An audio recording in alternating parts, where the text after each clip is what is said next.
Okay, ഇനി അടുത്തത് ഒരു വളരെ ഇൻട്രസ്റ്റിംഗ് ആയിട്ടുള്ള ക്വസ്റ്റ്യൻ ആണ്. സലാംക്ക കഴിഞ്ഞ 6 മാസം നടന്ന മാതിരിയല്ല അതിന്റെ മുന്നുള്ള സലാംഖാന്റെ ജീവിതം എന്ന് പറഞ്ഞാൽ. കഴിഞ്ഞ 6 മാസം സലാംക്ക മോർ ദാൻ എ റെസ്റ്റോറന്റ് ഒരു സെലിബ്രിറ്റി കൂടിയാണ്. ഇൻസ്റ്റാഗ്രാമിൽ 1 മില്യൺ വ്യൂസ്.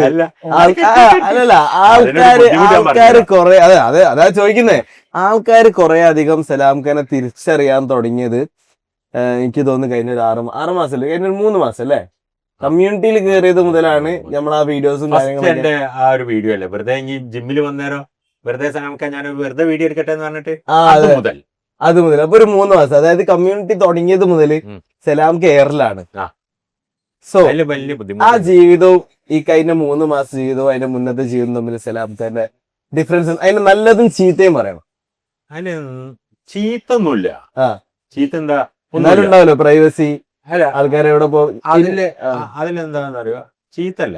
നമ്മളൊന്ന് എവിടെ പോയാലോ ഇപ്പത്തെ പ്രശ്നം ഒന്നുമില്ലെങ്കിൽ ആൾക്കാർ പറയൂ നിങ്ങൾ എവിടെയോ പരിചയമുണ്ട്. എനിക്ക് വരലുണ്ട്, ഞാൻ പറയില്ല എവിടാന്നുള്ളത്. അപ്പൊ നിങ്ങൾ എവിടെ പരിചയം ഉണ്ടല്ലോ, നിങ്ങൾ എവിടെ ഇരുന്നു, നല്ല പരിചയം. പിന്നെ രണ്ടാമത്തെ പ്രശ്നം എന്താണെന്നറിയോ, ഇനി വേറൊരു കാര്യം ഉണ്ടാക്കിയിട്ടുണ്ട്. ഇടക്കിടക്ക് പറയലുണ്ട് കേട്ടോ, മിന്നെന്നാ വീഡിയോ എടുത്തതിന് ശേഷം അതായത് പിന്നെ ഒരു പ്രശ്നം എന്താണെന്നറിയോ, എന്റെ വീഡിയോ കണ്ടിട്ട് വരുന്നവരൊക്കെ അപ്പൊ ഫേസ് അറിയല്ലോ കസ്റ്റമർ, സലാംക്ക സുഖമല്ലെന്ന് ചോദിക്കോ, സലാംക്കാന്ന് വിളിക്കില്ലേ, ഉള്ള ബുദ്ധിമുട്ട് എന്താണെന്നറിയോ, എന്റെ ഒരു 5 മിനിറ്റ് അങ്ങനെ പോകും. പടച്ചോനെ ഞാൻ മൂപ്പര് എവിടുന്നായിരുന്നു പരിചയം ഇങ്ങനെ ചിന്തിക്കാൻ തുടങ്ങും. അപ്പൊ എന്റെ ബാക്കിയുള്ള കാര്യമൊക്കെ പോയി. ഈ 5 മിനിറ്റ് ഞാൻ എന്ത് ചെയ്യും, ആദ്യം പരിചയപ്പെട്ട് അങ്ങനെ സമയം പോകും. അതൊരു ബുദ്ധിമുട്ടാണല്ലോ. അതെ,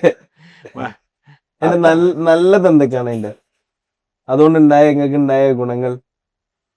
കുറെ നല്ല ആളുകള്, ബന്ധങ്ങള്, അതൊക്കെ അതിനോട് വന്ന കുറെ പരിചയങ്ങൾ വന്നിട്ടുണ്ട്. കുറച്ചൊന്നുമല്ല, കുറെ വന്നു. 3 മാസമാണ് അതിന് കറക്റ്റ് ആയിട്ട് ആ ഒരു ടൈം പീരീഡ്. സലാംക്ക സെലിബ്രിറ്റി ആയ ടൈം പീരീഡ്. സെലിബ്രിറ്റി ആയില്ല